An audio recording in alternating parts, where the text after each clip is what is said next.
எல்லோருக்கும் வணக்கம் நண்பர்களே. போர் மறுபடியும் திரும்ப ஸ்டார்ட் ஆகிவிட்டது. பெரிய அளவுல இந்த வார் ஸ்டார்ட் ஆயிருக்கிறதுனால நம்மளுடைய நிஃப்டி நாளைக்கு கடுமையான சரிவு வருமா அப்படின்றதான் மிகப்பெரிய கேள்வியா இருக்கு. நிறைய பேர் நினைப்பாங்க ஈரான் வார்ல நம்ம மார்க்கெட் எங்க இறங்க போகுது அப்படின்ட்டு. சத்தியமா சொல்றேன், சமீபத்துல நீங்க எதிர்பார்க்காத மாதிரி கிட்டத்தட்ட 500 பாயிண்ட்டுக்கு மேல நம்மளுடைய நிஃப்டி இறங்குச்சு. கணக்கு போட்டு பாத்தீங்கன்னா 800 பாயிண்ட் பக்கம் கடுமையான சரிவு ஈரான் வார்னுடைய செய்தி வந்ததுனால மட்டுமே தான். அப்ப நாளைக்கு மார்க்கெட் கண்டிப்பா ரெட் ஆகும். வரக்கூடிய Q1 ரிசல்ட்டுகள் மிக மோசமான சரிவை சந்திக்குமா அப்படின்றதான் பல பேர்த்தினுடைய எண்ணமா இருக்கு. ஏன்னா ஏற்கனவே ஒரு இடம் காமிச்சிருக்கு. ஆனா என்ன பொறுத்த வரைக்கும் எதையுமே டேட்டா வந்ததுக்கு அப்புறம் தான் பார்க்கணும் அப்படின்ற மாதிரி ஒரு 8-8:30 மணிக்கு நம்மளுடைய கிஃப்ட் நிஃப்டி என்ன சொல்கிறது, அது கடும் சரிவை சந்தித்திருந்தால் எஸ், ஆமாம், ஈரான் வார் மறுபடியும் நம்மளை போட்டு தொந்தரவு பண்ண போகிறது அப்படின்ற மாதிரியான ஒரு அர்த்தம்.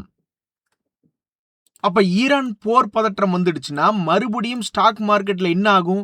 பல்வேறு பங்குகள் 40% இறங்குவதும், மறுபடியும் ஒரு 4-5 நாள் 10 நாள் அல்லது சில மாதங்கள் கழிச்சு மறுபடியும் ஒரு 40-50% ஏறுவது போன்ற வேலைகளை தான் நம்ம மறுபடியும் பார்க்க போறோம்.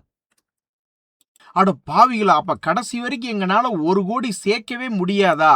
ஒரு 10 லட்சம் எடுத்து கொண்டு வந்து போடுறோம், அது லாக் ஆயிருது. மறுபடியும் கீழிருந்து 40% மேல இருந்து 40% இப்படியே இறக்கி ஏத்தி 2 வருஷமா விளையாண்டீங்கன்னா நாங்க வாங்கின விலை இங்க, அதுக்கு கீழே நீ 50% ஏத்தி இறங்கினா என்ன, அல்லது 100% தான் ஏத்தி இறங்கினா என்ன, எங்கனால 1 கோடி சேர்க்கணுமே. டோட்டலா 2 வருஷமா பெருசா பணமே இல்லை மார்க்கெட்ல. வாங்கின விலைக்கு கீழே இறங்கி ஏறிட்டு இருக்கக்கூடிய இந்த நேரத்துல தான் பல பேர் பல ஐடியாக்களை யோசிச்சு பார்க்குறாங்க. ஒரு உதாரணத்துக்கு 1 லட்ச ரூபா சில பேர், அதாவது நிறைய பேர்த்தினால மாதமான பணம் போட முடியுது, அப்பப்போ லம்சமா பணம் போட முடியுது. லாங் டேர்ம்னா அவங்க இந்த தகவலை பார்க்கணுன்ற அவசியம் இல்லை. இந்த தகவல் யாருக்கு உபயோகமா இருக்குன்னா, அட 1 லட்சம் 10 லட்சம் 1 கோடின்னு ஒரு ஃபிக்ஸட் அமௌண்ட்டை கொண்டு வந்து ஸ்டாக் மார்க்கெட்ல போட்டோம், பெருசா பணம் பார்த்துடலாம் நினைச்சோம், ஆனா கடைசியில லாக் ஆகி போச்சு. அப்ப இருக்கிற பணத்தை வச்சே, இருக்கிற ஸ்டாக்குகளை வச்சே ஏதாவது பண்ண முடியுமா அப்படின்ற ஒரு கணக்கு தான்.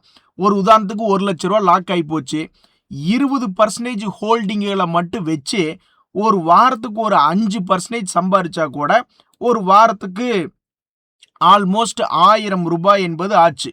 அப்போ ஒரு மாசத்துக்கு கணக்கு போக்கில 4000. அப்ப ஒரு வருஷத்துல அதையே கண்டினியூ பண்ணோம்னா நம்ம போட்ட பணம் 1 லட்சம், அதுதான் உருப்படிலையே. நம்ம வாங்கின விலைக்கு கீழேயே தான் அவன் ஏறி இறங்கிக்கிட்டு இருக்கான், ஆனா மேல வர மாட்டேன்றான். அப்ப அந்த சமயத்துல ஒரு 20,000 வச்சுக்கிட்டு ஒரு வாரத்துக்கு ஒரு 5% அப்படின்ற மாதிரி பிடிச்சிருந்தா கூட ஒரு வருஷத்துக்கு 48,000 போட்ட பணத்துல ஆல்மோஸ்ட் 50% லாக்க ரிலீஸ் பண்ணி விடுற மாதிரி அர்த்தம்.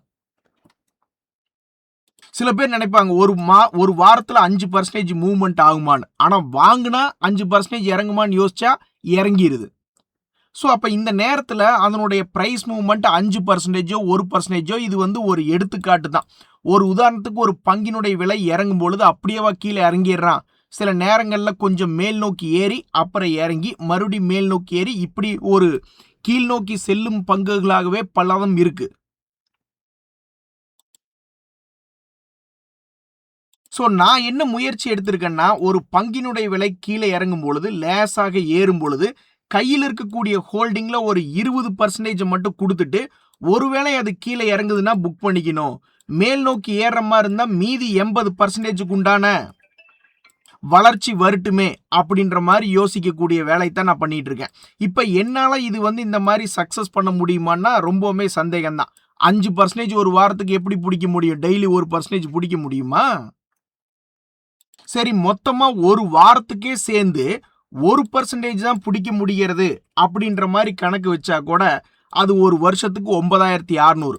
ஸோ மொத்தமா லாக் ஆன பணத்துல அது ஒரு 20% மட்டும் எடுத்து டெய்லி ஒரு வேளை கண்டிப்பா இறங்கிடுவானோ அப்படின்ற மாதிரி டெட் கேட் பவுண்ட் ஸ்ட்ராட்டஜி, மேல் நோக்கி ஏறி அவன் எப்படியும் கீழே விழுந்துருவான் அப்படின்ற ஒரு உதாரணத்துக்கு கையில் இருக்கக்கூடிய 20% ஹோல்டிங்ல மட்டும் இந்த மாதிரி வித்து வாங்கும் பொழுது 1% ஒரு வாரத்துக்கு பிடிச்சா கூட ஒரு வருஷத்துல ஆல்மோஸ்ட் 10% என்பது லாக் ஆயிருக்கிறது ரிலீஸ் ஆகுது. அப்புறம் ஏதாவது ஒரு முயற்சி பண்ணி தானே ஆகணும்.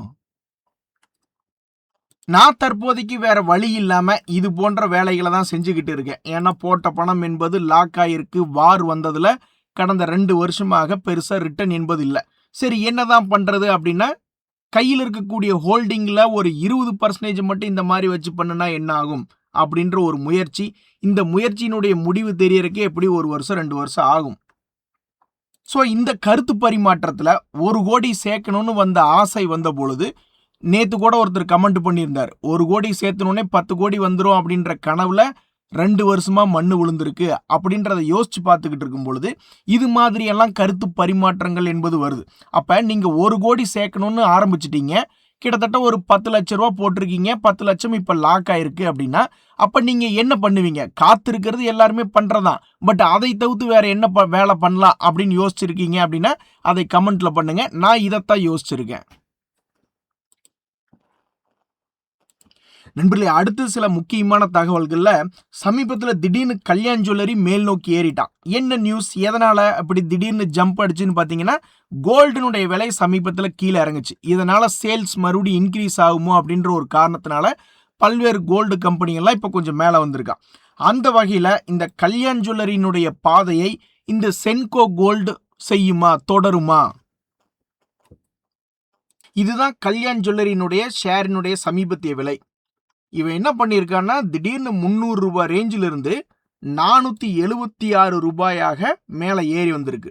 சென்கோ கோல்டுமே சமீபத்தில் என்ன பண்ணியிருக்கான் அப்படின்னு பார்த்தீங்கன்னா, 280 ரூபா, அதுவும் 300 ரூபா ரேஞ்சில் இருந்து 360 ரூபா என்பது வந்திருக்கு. ஸோ இவன் 300 டு 476ன்னு வந்திருக்கான். இவன் 300 டு 360 அப்படின்ற மாதிரி தான் வந்திருக்கு. ஸோ சென்கோ கோல்டு அப்படின்ற ஷேர் சமீபத்தில் எவ்வளவு கிராஷ் ஆயிருந்தது அப்படின்னு பார்த்தீங்கன்னா, ஆல்மோஸ்ட் 70% என்பது கிராஷ் ஆயிருந்தது.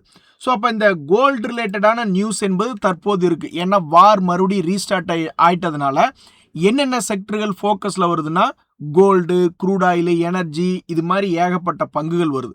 அப்போ இந்த சென்கோ கோல்டுனுடைய வாழ்க்கை என்ன ஆகும்? அதே மாதிரி இந்த விக்ரம் சோலார் அப்படின்றது தமிழ்நாட்டில் ஒரு பிளான்ட் இப்போ ஆரம்பிச்சிருக்காங்க அப்படின்ற ஒரு தகவல். இந்த நேரத்தில் பல்வேறு சோலார் கம்பெனிகளுக்கு திருப்பு முனையாக இருந்து பல்வேறு பங்குகள் ஏறிவிட்டன. இப்போ இந்த விக்ரம் சோலார்ல ஒரு முக்கியமான தகவல் என்னன்னா, தன்னுடைய பழைய லோ பக்கத்தில் வந்து விழுந்துட்டு தன்னுடைய 50 டேஸ் மூவிங் ஆவரேஜ் என்பதை இந்த விக்ரம் சோலார் தாண்டி இருக்கான். இப்படி தாண்டி இருப்பதனாலே, 50 நாள் மூவிங் ஆவரேஜை தாண்டி இருப்பதனாலே இவனுடைய வாழ்க்கையில ஏதாவது ஒரு திருப்பு முனை, எந்த ஒரு ஸ்டாக்கும் கீழிருந்து மேலே ஏறணும்னா அவனுக்கு ஒரு வி ஷேப்ல ஒரு திருப்பு முனை என்பது வேணும். அந்த திருப்பு முனை இந்த திருப்பு முனையாக இருக்குமா அப்படின்னு பல ஷேர் ஹோல்டர்ஸ் எதிர்பார்க்குறாங்க.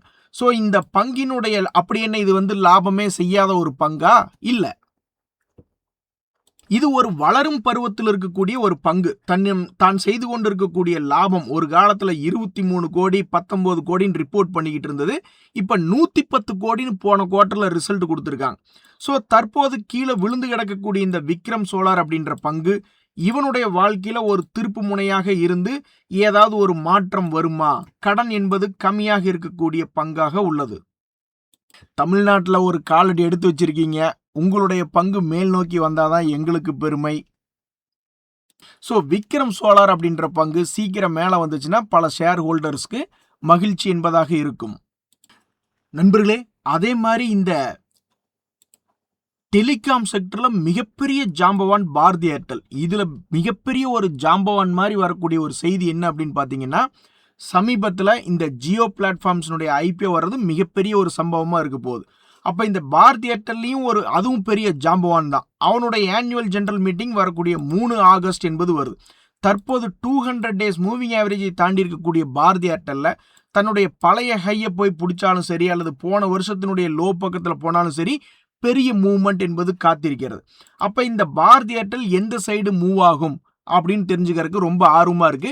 இந்த நேரத்தில் 2 பெரிய நியூஸ். ஒன்று, இவங்களுடைய ஆனுவல் ஜெனரல் மீட்டிங் 3 ஆகஸ்ட். அதே மாதிரி அந்த ரிலையன்ஸினுடைய ஜியோ பிளாட்ஃபார்ம் சம்பந்தப்பட்ட அறிவிப்புகள் வரும்பொழுது இந்த Q1ல ரொம்ப ஃபோர்ஸாக இருக்கக்கூடிய பெரிய பங்குகளில் இந்த பாரதி ஏர்டெல் ஒன்றா வருது. அதே மாதிரி நண்பர்களே, நம்ம அடுத்து பார்க்கக்கூடிய 2 பங்குகள் மேல பல ஷேர் ஹோல்டர்ஸ் வந்து அடுத்தது எங்களுடைய வெல்த்தை உருவாக்குமா, சொத்துக்களை உருவாக்குமா அப்படின்ற மாதிரி பல பேர் நீண்ட கால அடிப்படையில் பார்த்துட்டு இருக்காங்க. ஒன்று என்னன்னா இந்த மீஷோ அப்படின்ற ஷேர். ஏன்னா இவன் லாஸ் மேக்கிங்காக இருக்கான். ஆனால் லாஸை சமீபத்திய ரிப்போர்ட்டுகள்லாம் குறைச்சிருக்கான். எங்காவது அந்த ஜொமேட்டோ எட்டர்னல் மாதிரி லாஸை குறைச்சி எங்காவது பெரிய அளவில் ஏறாதா அப்படின்னு பல பேர் பார்த்துட்டு கிடக்குறாங்க. ஸோ தற்போதைய நிலைமையில் இந்த மீஷோ அப்படின்ற ஷேர் லாஸை குறைக்கும் பொழுது அதனுடைய சேல்ஸ் என்பது இன்க்ரீஸ் ஆகிக்கிட்டே இருக்கு. என்னைக்காவது ஒரு நாள் லாபத்துக்கு முதலிலும் பாருங்க 1391 கோடி நஷ்டம். இப்போ போன குவார்ட்டரில் 161 கோடி தான் நஷ்டம். இந்த சூழ்நிலையில் இந்த ஷேர் ஐபிஓவாக வந்த பிறகு ஐபிஓ சமயத்திலேயே அதுக்கு ஒரு கிரேஸ் என்பது இருந்தது. அதனால தான் தொடர்ந்து அந்த பங்கு திடீர்னு எதிர்பார்க்காத நேரத்தில் மேலே போகிறதும் வீழ்ச்சி அடைகிறதும் ரொம்பவும் வாலட்டிலிட்டியாக இருக்கக்கூடிய இந்த மீஷோ தன்னுடைய பழைய ஹையை முதல்ல போய் தொடுமா அல்லது தன்னுடைய பழைய லோவை போய் தொடுமா, ரெண்டுமே மிகப்பெரிய பர்சன்டேஜ் மூவ்மெண்ட் என்பது இருக்கிற இந்த நேரத்தில் லாபம் செஞ்சு ஒரு வெல்த் கிரியேட்டராக மாறாதா அப்படின்னு பல ட்ரேடர்கள் பார்த்துக்கிட்டு இருக்காங்க. இந்த பஜாஜ் ஹவுசிங் ஃபைனான்ஸுமே பல பேர் கோடீஸ்வரன் ஆக மாட்டோமா அல்லது கோடீஸ்வரி ஆக மாட்டோமா அப்படின்னு பல்லாயிரக்கணக்கான பங்குகளை வச்சுட்டு பார்த்துக்கிட்டு இருக்காங்க. அப்படி இருக்கக்கூடிய இந்த நேரத்தில் திடீர்னு ஒரு முட்டுக்கட்டையாக வந்தவன் தான் இந்த 200 days மூவிங் ஆவரேஜ். சிவனேன் இந்த ஷேர் பாட்டுக்கு ஒரு 80 ரூபா ரேஞ்சில் இருந்து அப்படியே மேல் நோக்கி 95 அப்படின்லாம் வந்ததை பார்த்த உடனே ஓகே கோடீஸ்வரன் ஆயிரலாம் போல இருக்கே அப்படின்ற மாதிரி யோசித்து கொண்டிருந்த நேரத்தில் தான் இந்த 200 days மூவிங் ஆவரேஜ் எப்படி ஒரு ஷார்ப்பாக வில்லன் மாதிரி அமைஞ்சிருக்கான் பார்த்தீங்களா. கரெக்டாக 95 ரூபா ரேஞ்சில் அந்த 200 days மூவிங் ஆவரேஜை தொட்டோன்னே தொப்புன்னு விழுந்து விட்டது இந்த பஜாஜ் ஹவுசிங். ஸோ என்னைக்கு இவன் 200 days மூவிங் ஆவரேஜை தாண்டது, என்னைக்கு எங்களுக்கு சொத்துக்களை அவன் உருவாக்குறது அப்படின்ற மாதிரி பல பேர் பார்த்துக்கிட்டு இருக்காங்க. இந்த நேரத்தில் அதனுடைய Q1 ரிசல்ட்ஸ் ஏதாவது உதவி செய்யுமா என்பது பொறுத்து இருந்தால் பார்க்கணும். சில பேர் என்ன யோசிக்கிறாங்கன்னா, அட மேலேருந்து நீ பெரிய வெல்த் கிரியேட்டர்லாம் ஆக வேண்டாம், 1000 2000 கூட போக வேண்டாம், அட ஒரு ஓவன் ஒரு 5000 7000 ரூபா தான் வரும், அந்த அளவுக்கு ஒரு 100 ரூபாயை கூட நீ தாண்ட மாட்டேங்கிறியே, அல்லது உன்னுடைய பழைய கை 180 பக்கத்தில் இருக்கு, அதில் ஒரு 150 வரைக்கும் கூட வரமாட்டேங்கிறியே அப்படின்னு ரொம்ப சோகமாக இருக்காங்க. எத்தனை வருஷம் ஆனாலும் சரி இவங்க வாங்கி கொடுக்குற ஓவனில் தான் சாப்பிடணும் அப்படின்னு பல பேர் காத்து கிடக்குறாங்க.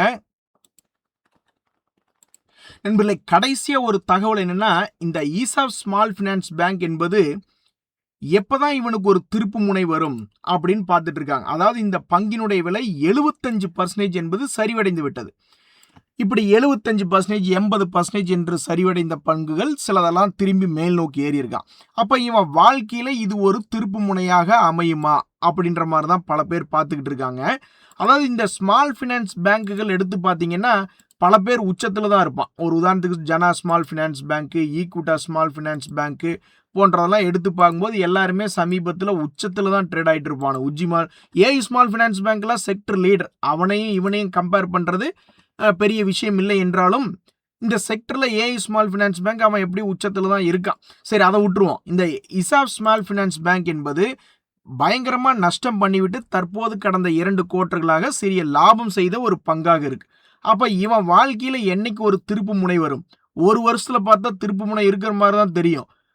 ஆனால் 5 வருடத்தில் பார்க்கும்போது தான் அவன் பல்ல காட்டிட்டு அண்ணே நான் கீழே படுத்து கிடக்கிறேன் என்ன தெரியுதா அப்படிமா. டேய் நல்லாவே தெரியுது, அதான் 75% இறங்கி கிடந்தையே அப்படின்ற மாதிரி இந்த இசாப் ஸ்மால் ஃபினான்ஸ். ஸோ பல்வேறு ஸ்மால் ஃபினான்ஸ் பேங்குகள் தற்போது தன்னுடைய பழைய ஹைக்கு பக்கத்தில் வந்திருக்கக்கூடிய இந்த நேரத்தில் இந்த இசாப் ஸ்மால் ஃபினான்ஸ் பேங்குக்கு என்னைக்கு ஒரு திருப்பு முனை வரும்னு அந்த ஷேரை வச்சிருக்கிறவங்கலாம் பார்த்துட்டு இருக்காங்க. ஏங்க நம்மளுடைய போர் திரும்பி ஸ்டார்ட் பண்ணதுனால மறுபடியும் மார்க்கெட் தற்போது வீழ்ச்சி அடையுமோ அப்படின்றதான் பல பேர்த்தினுடைய எண்ணமாக இருக்குது. கொஞ்சம் பயம் என்பது மார்க்கெட்டில் இருக்குது. ஆனால் நாளைக்கு காலையில் ஒரு 8-9 மணிக்கு, ஏன் அதுக்கு மொத்தமாக 10 மணிக்கு பார்த்தா இன்னும் கொஞ்சம் பெட்டராக தெரிஞ்சிடும். பட் எனிவே நாளைக்கு கிஃப்ட் நிஃப்டி என்பது என்ன சொல்கிறது என்பது ஓப்பனிங் டைமில் தெரிய வரும். நம்மளுடைய ஆக்சுவல் மார்க்கெட் ஓப்பன் ஆனதுக்கப்புறம் தான் தெரிய வரும். இந்த நேரத்தில் பணம் கண்ணா பின்னான்னு லாக் ஆகி கொண்டு இருக்கக்கூடிய நேரத்தில் மேலும் மேலும் பணம் போட முடியாதவங்க இருக்கக்கூடிய ஷேர்களை வச்சு எப்படி 1 கோடியை மறுபடி சேர்த்தி கொண்டு வர்றது அப்படின்ற யோசனையில் பல பேர்த்துக்கு பல ஐடியாக்கள் வரும். ஸோ உங்களுக்கு என்ன ஐடியா வந்திருக்கு அப்படின்றத தெரியப்படுத்துங்க. நம்ம இது சம்பந்தமாக இந்த வீடியோனுடைய ஸ்டார்டிங்கில் பேசிக்கிட்டு இருந்தோம். இன்றைய தகவல் அனைத்து உங்களுக்கு உதவியாக எனக்கு மகிழ்ச்சி. ரொம்ப நன்றி, வணக்கம்.